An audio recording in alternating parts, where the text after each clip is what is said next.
شروع اللہ کا نام لے کر جو بڑا مہربان نہایت رحم والا ہے۔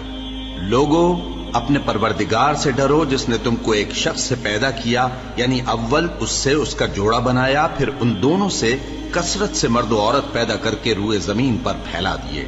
اور اللہ سے ڈرو جس کے واسطے سے تم ایک دوسرے سے حقوق کا مطالبہ کرتے ہو، اور قطع رحمی سے بچو۔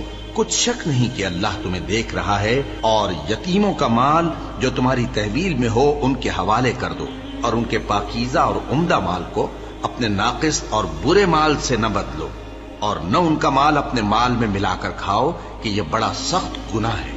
اور اگر تم کو اس بات کا خوف ہو کہ یتیم لڑکیوں کے بارے میں انصاف نہ کر سکو گے تو ان کے سوا جو عورتیں تم کو پسند ہوں، 2 یا 3 یا 4 ان سے نکاح کر لو۔ اور اگر اس بات کا اندیشہ ہو کہ کئی عورتوں سے انصاف نہ کر سکو گے تو ایک ہی عورت سے نکاح کرو یا باندی سے تعلق رکھو جس کے تم مالک ہو۔ اس طرح تم بے انصافی سے بچ جاؤ گے۔ اور عورتوں کو ان کے مہر خوشی سے دے دیا کرو۔ ہاں، اگر وہ اپنی خوشی سے اس میں سے کچھ تم کو چھوڑ دیں تو اسے مزے سے کھا لو۔ اور کم عقلوں کو ان کا مال جسے اللہ نے تم لوگوں کے لیے سبب معیشت بنایا ہے مت دو۔ ہاں، اس میں سے ان کو کھلاتے اور پہناتے رہو اور ان سے معقول بات کہتے رہو۔ اور یتیموں کو بالغ ہونے تک کام کاج میں مصروف رکھو اور جانچتے رہو۔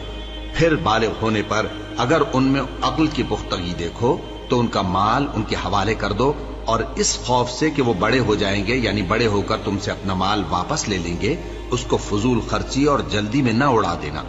اور جو شخص آسودہ حال ہو اس کو ایسے مال سے قطعی طور پر پرہیز رکھنا چاہیے، اور جو ضرورت مند ہو وہ مناسب طور پر یعنی بقدر خدمت کچھ لے لے۔ اور جب ان کا مال ان کے حوالے کرنے لگو تو گواہ کر دیا کرو، اور حقیقت میں تو اللہ ہی گواہ اور حساب لینے والا کافی ہے۔ جو مال ماں باپ اور رشتہ دار چھوڑ مریں، تھوڑا ہو یا بہت، اس میں مردوں کا بھی حصہ ہے اور عورتوں کا بھی۔ یہ حصے اللہ کے مقرر کیے ہوئے ہیں۔ اور جب میراث کی تقسیم کے وقت غیر وارث رشتہ دار اور یتیم اور نادار لوگ آ جائیں تو ان کو بھی اس میں سے کچھ دے دو، اور ان سے معقول بات کہو۔ اور ایسے لوگوں کو ڈرنا چاہیے جو ایسی حالت میں ہوں کہ اپنے بعد ننھے بچے چھوڑ جائیں، اور ان کو ان کی نسبت خوف ہو کہ ہمارے مرنے کے بعد ان بیچاروں کا کیا ہوگا۔ پس چاہیے کہ یہ لوگ اللہ سے ڈریں اور درست بات کہیں۔ جو لوگ یتیموں کا مال ناجائز طور پر کھاتے ہیں وہ اپنے پیٹ میں آگ بھرتے ہیں اور ضرور دوزخ میں ڈالے جائیں گے۔